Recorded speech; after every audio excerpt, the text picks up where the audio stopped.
오늘 본문은 아브라함이 거의 말년에 거두라라는 후처를 얻었고, 그 후처를 통해서 난 6명의 자녀들을 약속의 땅 가나안에서 먼 곳으로 거주지를 옮기도록 했다는 내용입니다. 일반적으로 성경을 읽는 분들에게 별로 관심이 없는, 그렇게 지나가는 그런 본문이기에 특별히 본문에 관한 연구도 별로 없습니다. 그런데 아브라함이 그의 말년에 거두라를 통해서 낳은 6명의 자녀들을 저 먼 아라비아로 이사를 보내게 한 이유가 무엇일까? 오늘 본문에는 뭐라는 말씀이 없습니다만은 너무나도 당연한 그런 이야기라 보여집니다. 아버지 아브라함이 그에게 있는 믿음으로 볼 때 유일한 믿음의 아들 이삭을 소위 말하면 세상적 혈통으로 난 거두라의 자녀들과 분리해서 보호하고자 하는 아버지의 배려였을 것입니다. 그래서 이런 간단한 본문이지만 저는 영적 성장의 과정을 이수하라 하는 다소 의외로 들릴 수 있는 주제로 말씀을 드리고자 합니다. 제가 이렇게 다소 의외라 생각될 수 있는 주제를 가지고 말씀을 드린 이유는 이렇습니다. 먼저 하나님의 나라 아브라함으로부터 시작해서 이 땅에 건설되기 시작하여 예수님으로 완성되는 이 하나님의 나라의 이 파노라마가 이제 아브라함을 통해서 일어나잖아요. 그리고 아브라함을 통해서 그 하나님의 나라가 그 아들 이삭에게로 계승되어지고 확장되어지고 발전되어져 갑니다.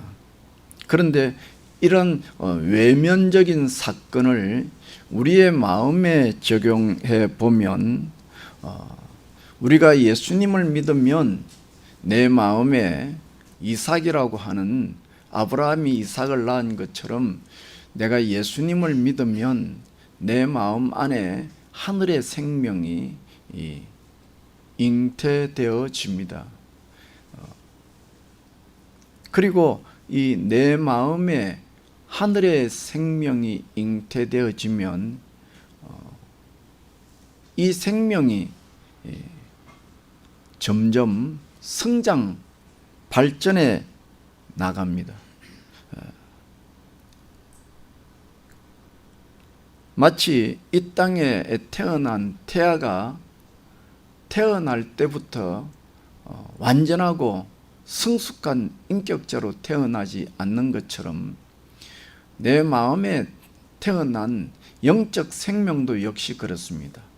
내가 예수를 믿으면 내 마음에 완전하고 성숙한 영적 생명이 내 안에 자리 잡는 것이 아니라 역시 태아와 같이 나약하고 미약한 생명이 자리 잡는 거죠. 그래서 이 나약하고 미약한 이 태아와 같은 신생아와 같은 이 생명이 나중에 점차적으로 성장해서 성인이 되는 과정을 한번 살펴보려고 하는 것입니다.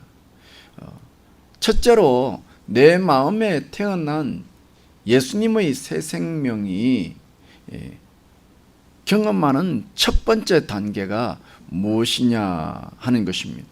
그것은 마치 육신의 아버지 아브라함이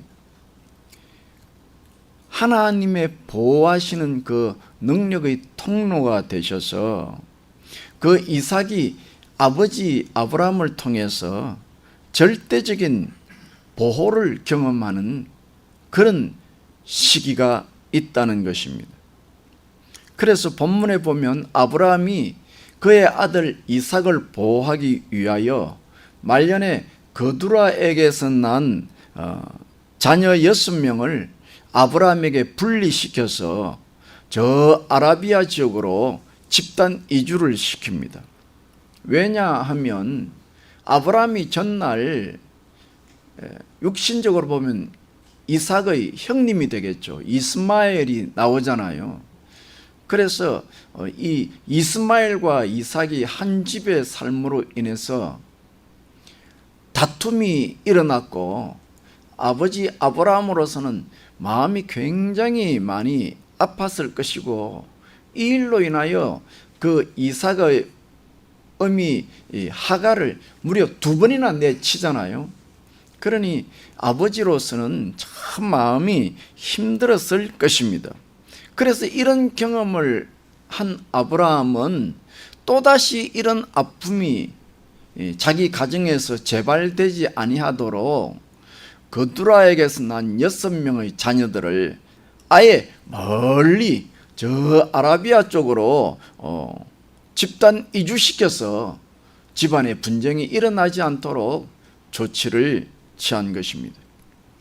그래서 이 말씀은 신약 성경에 보면 참 과한 표현처럼 보이지만은 진주를 돼지에게 주지 말라 하는 말씀과 맥이 닿지 않습니까? 우리도 역시 그렇습니다. 거룩한 것은 거룩하게 구별해야지 더러운 곳에 두지 않잖아요. 그러면 아무리 좋은 것이라도 더러운 데 두면 그것이 그만 더럽게 되어지고 못쓰게 되어지지 않습니까? 우리가 전날 경험한 코로나19 바이러스라는 그 병을 보면 그 병에 딱 내가 걸리면 어떻게 됩니까? 제일 먼저 정부에 연락하고 그리고 격리시키잖아요.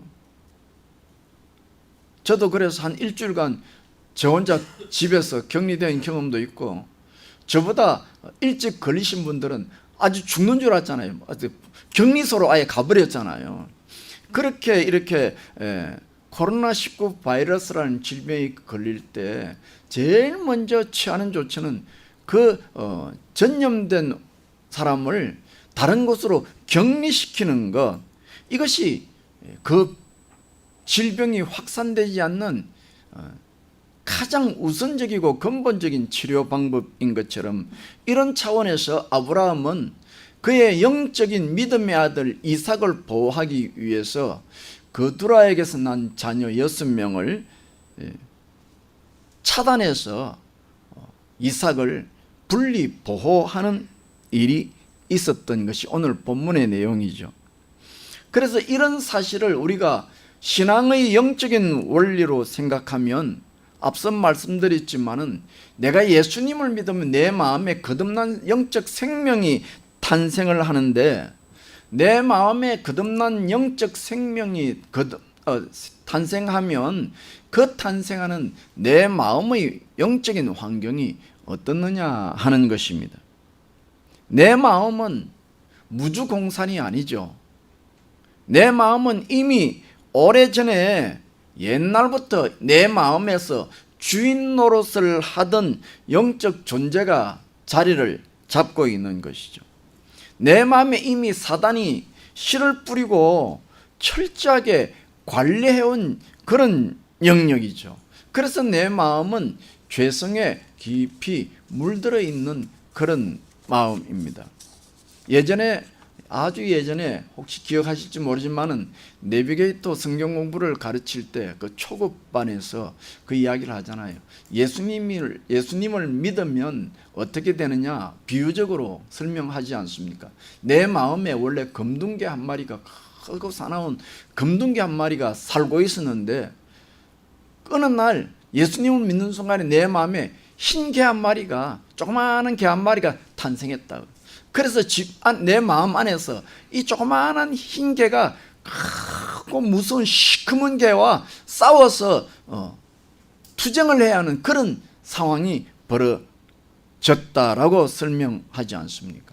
마치 이스라엘 백성들이 애굽에서 종살이를 하다가 광야를 거쳐서 가나안 땅에 들어가서 젖과 꿀이 흐르는 그 가나안 땅에 들어갈 때에 그 가나안이 무주공산이 아니잖아요.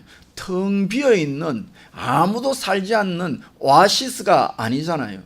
거기에는 이미 가나안족이라는 아주 강력한 민족들이 거기에 진을 치고 있었고, 거기서 큰 성을 쌓고 오랫동안 거기서 거주해 왔잖아요. 그런 곳에 이스라엘 백성들이 들어가는 거다 그 말이에요. 아무도 없는 데 가서 그게 그냥 말뚝만 치면 내 땅이 되는 그런 곳이 아니라, 그 가나안은 가나안족이라고 하는 노아로부터 저주받은 민족인 그 가나안 족속들이 오랫동안 거기서 진을 치고 살았던 곳이다 하는 겁니다. 마찬가지로 내 마음속에 예수님의 영적 생명이 자라나는데, 이 영적 생명은 처음에는 한마디로 어린 태아에 불과합니다. 그러나 내 마음에는 이미 내 가문을 통해서, 가계를 통해서 오랫동안 이 사단의 세력이 내 마음에 진을 치고 있습니다. 그래서 태어나자마자 이 영적 생명은 사단의 거대한 세력에 의하여 공격을 받게 되어지고, 우선은 여기서부터 버티고 살아남아야 할 필요성이 있는 것입니다. 그래서 아브라함은 그 이삭을 보호하기 위해서 그두람의 자녀들을 거기서 분리시켜서 먼 동방으로 이사를 시킨 것이죠. 이처럼 우리가 예수님을 믿으면 초창기에는 나의 마음에 있는 예수님의 이 생명을 하나님이 보호하시기 위해서 마치 독수리가 그 날개로 새끼를 품는 것처럼 그런 절대적인 보호와 인도의 손길을 경험합니다. 그리고 이런 하나님의 절대적인 보호와 인도에 관한 표현은 여러분이 시편을 보시면 다윗이 고백하는 것 중에 가장 많은 고백이 바로 그런 거잖아요. 여호와는 나의 피난처시요, 나의 산성이시요, 나의 큰 반석이시요, 나의 요새시요, 나의 피할 그늘이시요. 그런 하나님이 나를 지키고 보호하시는 분으로서 얼마나 많은 표현들이 구구절절히 나옵니까? 이처럼 우리가 예수님을 처음 믿는 초창기에는 하나님의 보호하심, 물론 우리는 인간이 약하고 악하고 약해서 그 은혜를 받고 조금만 지나면 에이 우연이겠지, 설마 하고 그냥 잊혀지지만, 우리의 초창기를 돌아보면 하나님의 절대적인 보호하심과 인도하심이 분명히 있었다는 것을 인정할 수밖에 없고, 그런 것에 대한 명확한 체험과 간증이 있어야 할 것이다, 그렇게 하는 것입니다. 둘째 단계는 어떤 단계냐? 당연한 논리지만은 내 신앙은 내 남편이 지켜주는 것도 아니고 우리 어머니가 지켜주는 것도 아니고, 내 신앙은 내가 지켜야 하는 것이죠. 주체가 나죠. 오늘 본문을 보면, 그런데 아브라함이 그 그두라의 후처의 자녀들을 다 내치잖아요. 내치고 본문 하반절에 보면 아브라함 나이가 175세가 되어서 숨을 거두었다는 이야기가 자연스럽게 나오잖아요. 그러니까 아브라함이 그두라의 후손을 내쳤다는 이 시간이 구체적으로 언젠지는 알 수 없지만은 아브라함이 죽기 직전에 이루어졌다는 일이 될 것입니다.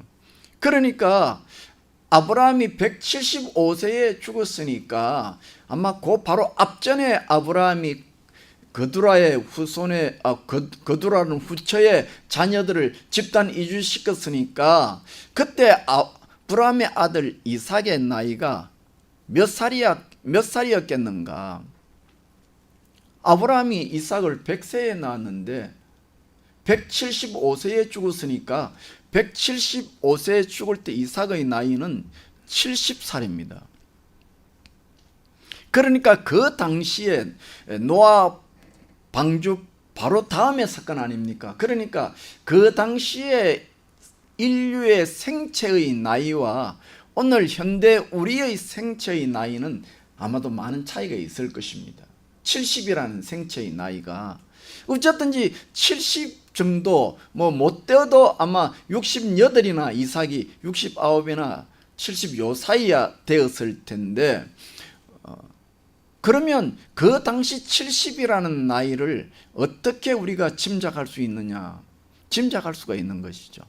뭐냐면 우리의 오늘 현대의 나이에 70이라고 보는 것이 아니라 그 당시 70이라는 나이에 활동했던 사람들의 성경의 역사를 보면 알 수 있는데, 그 70의 사건을 기록한 사람이 있죠. 다름 아닌 아브라함이죠. 이삭의 아버지 아브라함이니까 이삭의 아버지 아브라함이 70에 어떻게 했습니까? 그의 아내를 데리고 하나님의 명을 따라서 갈대아 우르를 벗어나서 정처 없이 가나안으로 믿음의 결단을 내렸던 그런 시기 아니겠습니까? 그러니까 바로 그 나이가 이삭의 나이라고 말이죠. 아브라함이 하나님만 믿고 그의 아버지와 아내와 조카를 데리고 정처 없이 믿음으로 방랑의 길을 떠나고자 했던 그 결단을 내린 나이가 지금 이삭의 나이, 바로 그 나이라는 것입니다. 오늘로 말하면 그저 중년의 나이다. 아무리 못되어도 중년은 된 나이다. 또 비교할 수 있는 것이, 그때 아브라함이 약 이삭이 70가량 되었을 때 거두라라는 후처의 자녀들을 집단 이주시키잖아요. 그런데 거두라의 자녀들은 이삭보다 나이가 한참 어리죠. 왜냐하니까 아브라함이 그의 아내 사레가 죽은 후에 거두라를 후처로 받아들였고 자녀를 낳았으니 당연히 이삭보다 나이가 한참 어릴 것입니다. 그런데도 아브라함은 그 이삭보다도 나이가 한참 어린 거두라의 자녀들을 동방으로 멀리 내어 쫓는 것을 보면 조금 뭔가 이상한 느낌을 받는 거죠. 그때는 아브라함이 이제 막 죽어갈, 숨이 넘어갈 그런 때고, 그 아들 이삭은 70이 되어서 집안을 계승해야 될 그때니까 모든 주도권이 이삭에게 있을 것이고, 그러면 이삭에게 있는 주도권을 가지고 이삭이 자기의 배다른 형제들을 동쪽으로 이주시켜야지 아버지가 왜 이사를 시키느냐. 그러니까 나이 70이 된 이삭은 그때까지도 자기가 주도적으로 무언가 한 일이 없다는 것입니다. 나이 70이, 다시 말하면 결혼을 해서 이삭이 40에 결혼을 했는데 40에 결혼해서 30년이 지나도록 뭔가 자신이 가장으로서 주체적인 역할을 한 것이 없다 하는 것입니다. 그 덕에 사실 이삭은 아버지의 이 은혜에 구정물 한번 손에 안 대고 평생을 잘 먹고 잘 살았습니다. 아버지가 건장하시고 아버지가 죽기 전까지 이렇게 불편한 일, 힘든 일 손수 정리하시니 이삭은 코에 손댈 필요도 없이 그냥 흥하면 저절로 코가 빠지는 그런 삶을 살았죠. 그러면 다시 돌아가서, 아니 아버지 아브라함은 175세라는 숨을 거두기 전까지 자기의 거두라의 자녀도 자기 친자식이잖아요. 그 자식들을 먼 아라비아로 분가시키는, 쫓아내는 일을 왜 하느냐 그 말이에요. 거두라로부터 원망의 소리를 듣지 않겠습니까? 거두라로부터 난 자녀들이 아버지를 불평하고 대어들지 않겠습니까? 나이 많은 아버지로서는 상당히 그 일이 감내하기 힘든 일이죠. 그런데도 왜 아버지 아브라함이 어떻게 보면 그 아들 이삭이 해야 할 일인데 왜 아버지 아브라함이 했느냐? 그것은 아버지가 볼 때 이삭에게 아직까지 그런 일을 할 만한 영적 정체성이 없었다 그 말. 한마디로 말하면 마마보이였다는. 나이 70이 되어도 아버지 아브라함이 볼 때는 이삭은 아버지의 품에서 벗어나지 못한 마마보이, 파파보이였다 그 말이. 그래서 말씀을 잘 보십시오. 그래서 이삭의 말년을 보십시오. 늦게까지 자기의 신앙의 정체성이, 결혼한 지 무려 40에 결혼도 늦겠지만 70이 되었단 말이에요. 그때까지도 자기의 정체성을 분명히 하지 못한 이삭이 결국 노년에 가서 어떻게 되어집니까? 노년에 가서 이삭이 아브라함의 하나님, 이삭의 하나님, 야곱의 하나님, 이렇게 믿음의 족장으로 내려가는 이삭이지만은 그 이삭의 말년이 어떻느냐? 말년이 심히 부끄럽잖아요.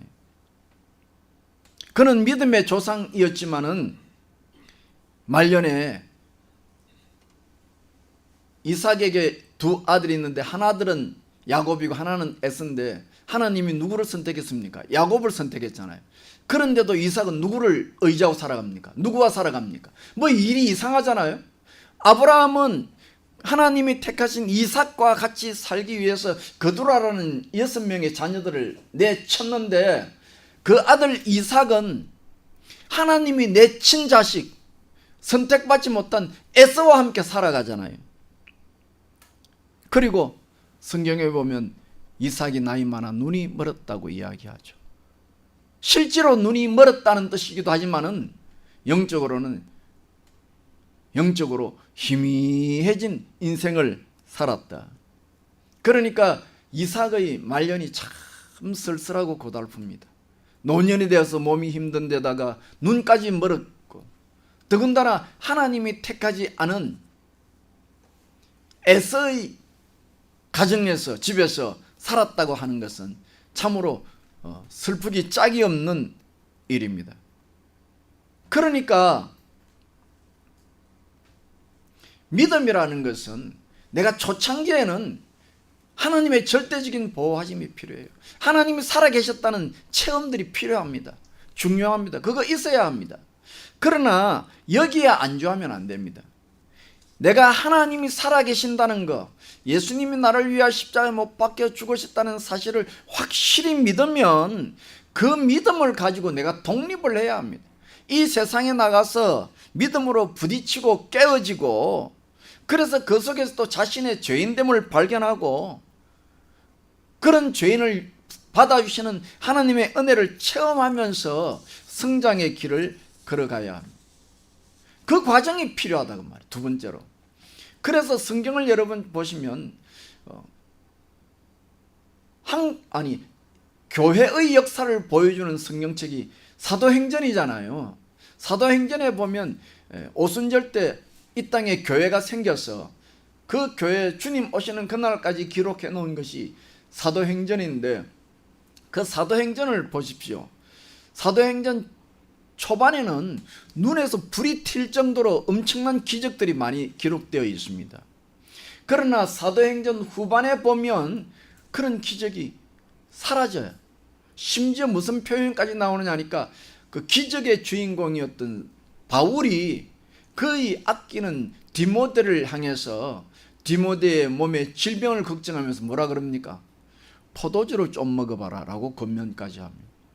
그냥 한번 안수해 주셔서 낫게 하면 될 바울이 기적을 일으키지 않고 포도주를 좀 먹어봐라 이렇게 권할 정도로 영적인 어떤 기적이나 이런 것들이 눈에 보이지 않는다는 것입니다. 그러니까 신앙생활이라고 하는 것은 내가 예수님을 믿고 새 생명의 정체성을 가지고 온몸으로 이 세상에 나가서 부딪히는 것입니다. 믿음으로. 그래서 이 세상을 다스리는 자로 성장해 나가야 합니다. 그리고 그런 과정 속에서 자신의 분명한 아이덴티티가 자리 잡게 되어집니다. 셋째로, 그러면 이 험한 과정을 무슨 배짱으로, 무슨 힘으로 헤쳐나가느냐 하는 것입니다. 세상에는 전능환상이라는 말이 있습니다.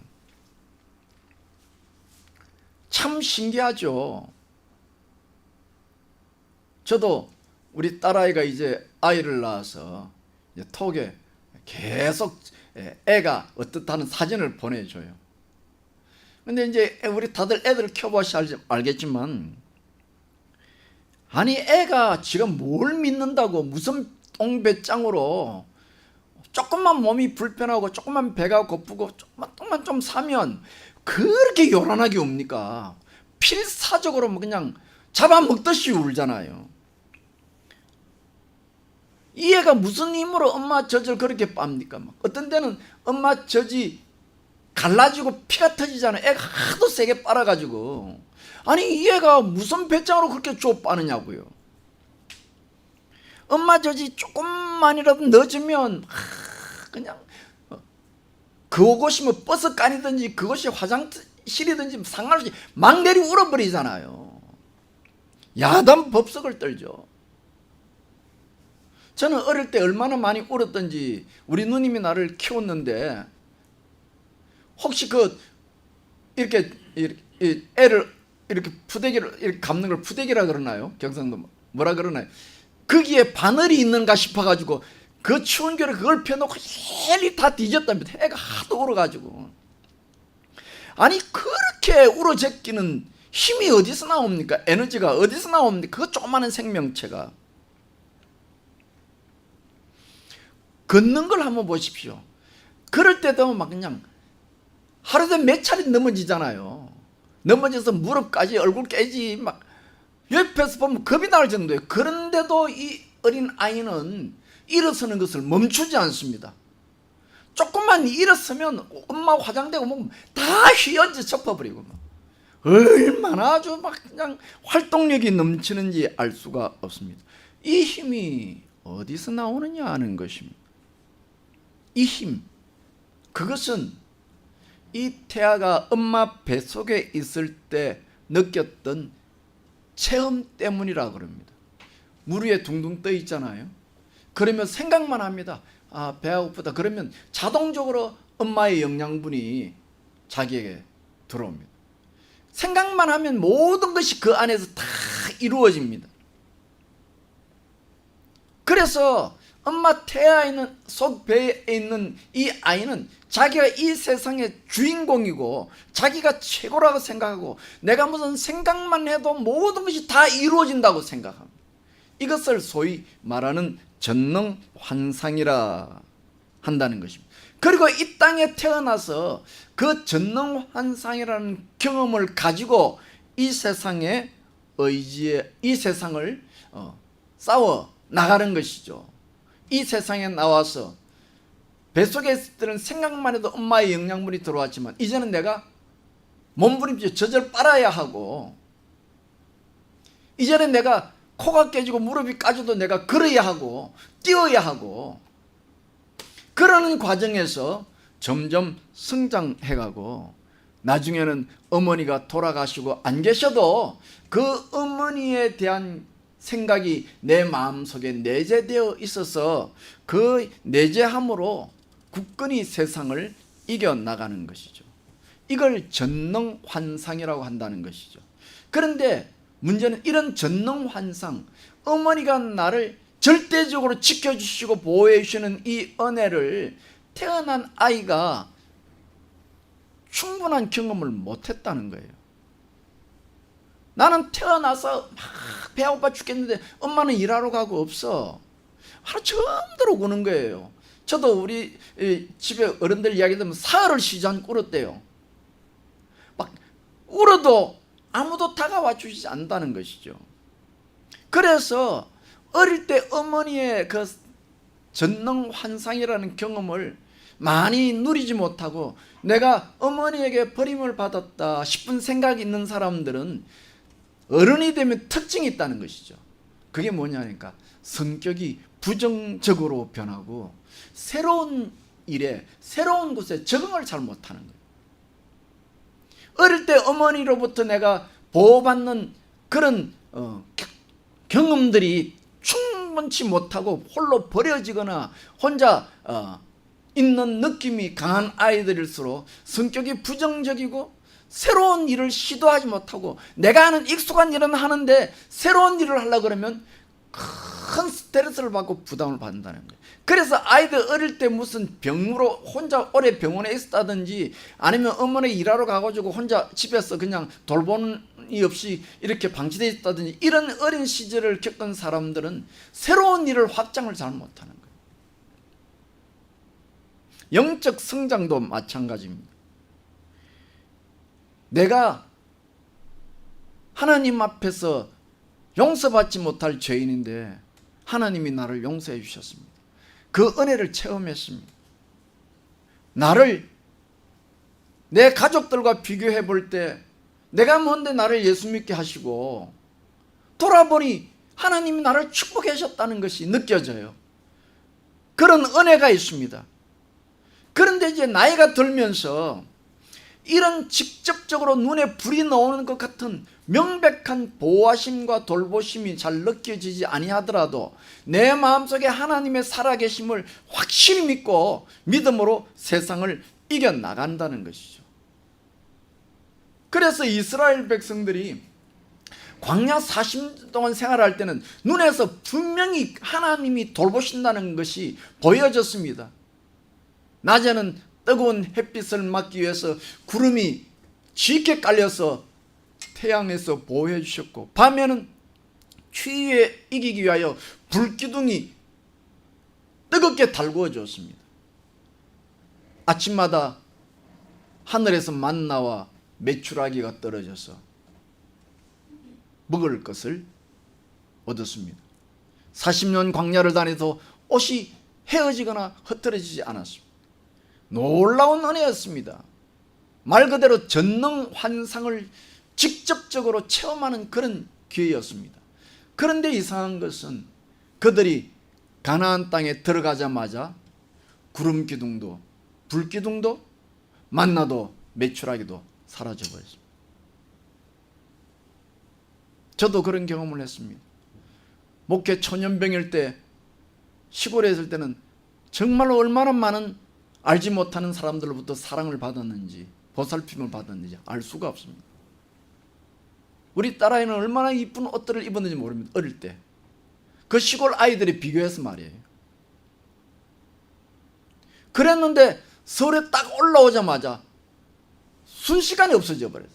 저는 그 정도 보살핌과 지원이 있다고 한다면 나는 서울에서 당장에 어떻게 크게 할 수 있을 줄로 생각했습니다. 든든한 배경이 있었거든요.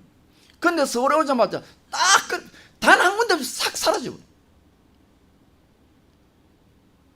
이스라엘 백성들이 그 광야에서 구름기둥 불기둥으로 만나와 메추라기로 눈에 보이는 그 직접적인 보호하심과 지키심의 역사가 가나안 땅에 들어가자마자 싹 사라져 버렸습니다.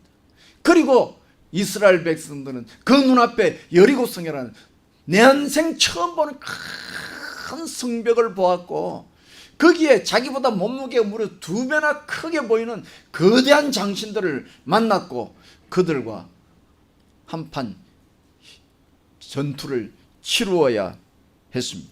그들은 두 발로 그들과 싸워서 가나안을 정복해야만 했습니다. 그러면 이상하잖아요. 하나님 주실 것 같으면 하늘나라 갈 때까지 그 기적을 보여주시지 왜 이렇게 신앙 후반기에는 그런 직접적인 돌보심과 은혜가 줄어들어가고 안 보입니까? 왜 하나님의 은혜가 수엄수엄 나타납니까?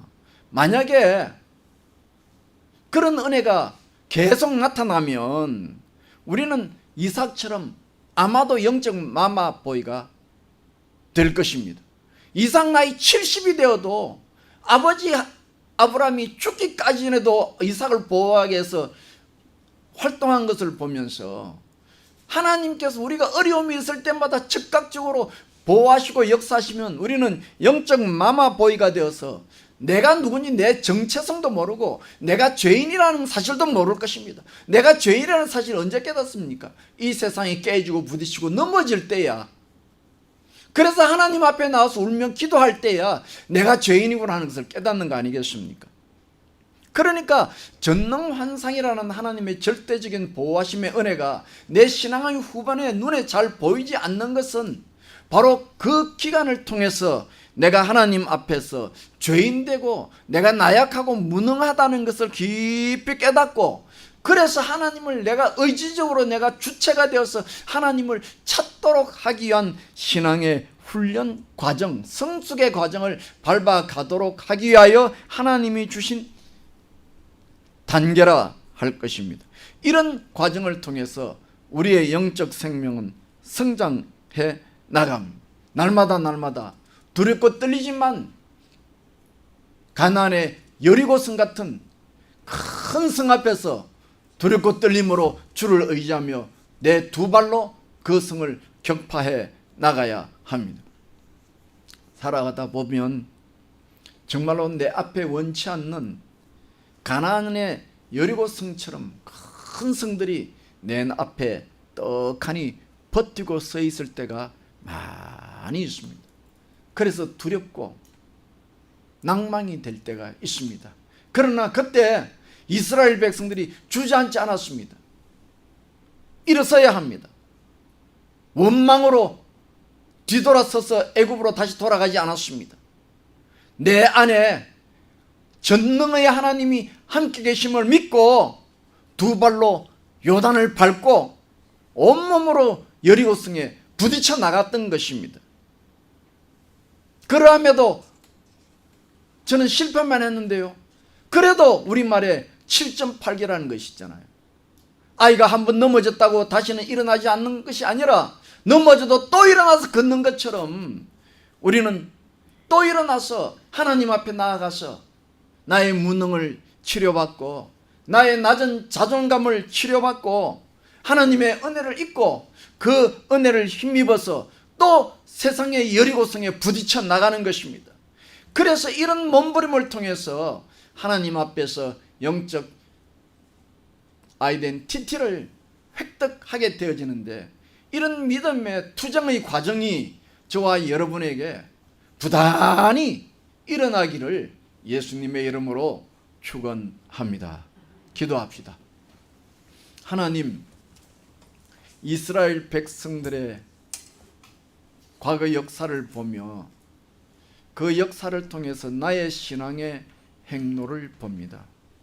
이스라엘 백성들이 광야에 있을 때 어려운 일을 만날 때마다 애굽으로 되돌아가자 했으나 결국 그들은 그들의 두 발로 광야를 지나 가나안 땅에 입성했던 사실을 살펴봅니다. 그리고 역시 마찬가지로 우리도 이 세상 살면서 힘들고 어려운 일, 이해 안 되는 많은 사건 사고를 대하고 어떤 때는 낭망하며 좌절하며 주저앉아 울며 불평하고 뒤돌아가고 싶은 유혹이 찾아올 때가 있지만, 그러나 내 마음속에 하나님이 함께 하심을 믿고 다시금 일어서서 주를 바라보며 전진하게 하시니 감사합니다. 그 전진의 길 수십 년을 저와 함께한 믿음의 동지들이 오늘 이 자리에 앉아서 저의 설교를 듣고 있습니다. 하나님이여, 이 설교를 들으며 다시 한번 결심하며 결단하며 믿음으로 일어나 저 큰 여리고성을 향해 달려가기를 원하는 사랑하는 성도들을 이 시간에 축복하시고 이들 심령의 전능의 환상이 충만히 부어지게 하시고 성령의 뜨거운 역사가 부어지게 하시고 그 은혜로 다시 한번 힘을 내어 믿음으로 하나님 십자가의 길을 걸어가기에 부족함이 없는 성도들이 될 수 있도록 하나님 이 시간 축복하여 주시옵소서. 감사하옵고 예수님 이름으로 기도하옵나이다. 아멘. 우리 찬송가 509장